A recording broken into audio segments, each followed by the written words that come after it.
Deyəcəm ki, İmam Hüseynin payı burada. Bax, İmam Hüseynin payı. İdman eləmişik müsəlmanıq. Bir dəqiqə. Bir dəqiqə. Bir dəqiqə. Pulluya bura gəlmir. İdman eləmişəm, gəlmişəm bura məsciddir.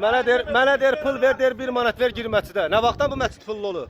Ağsaqqal adamsan, durub deyir adama başı 1 manat ver verin 2 manatdan. Hala məscid Allahın evidir. Yezid olsa deyər keç. Sen çıkıpsan Allah sen problem dör girmiyor. Ben bunu niye baştan mənə demisən axı? Niye insan incidirsən axı? Deyəsən orada puldan var oraya git. Niye bunu baştan demisən? Sen müsəlmansansa mən şərəfsizin biriyəm. Bax bu məscid. Məscidin adını çəkəcəm. İmam Hüseyin məscididir, valla. Bu İmam Hüseyin məscidinə belə yevreyi qoyublar. Baba İmam Hüseyin məscidi Nizami metrosu tərəfdə.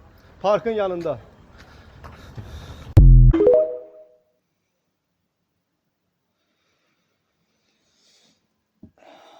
Özünüz de gördünüz, eşittiniz, gözlerinizle gördünüz, şahid oldunuz. Bircə məscidlərimiz, belə deyək, Allahın evi, Allahın mənzili qalmışdı ki, pulla satsınlar, ora girişi pulla etsinlər.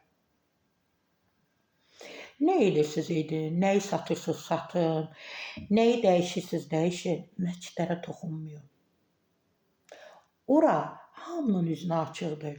Ay hörmətli, bilmirəm orada o kişi kim idi, qapçıdır, nə bilim kimdir, nəçidir, azından ora toxunmuyor. Allahın o evidir, onun da o qapısı hamının üzünə açıldı.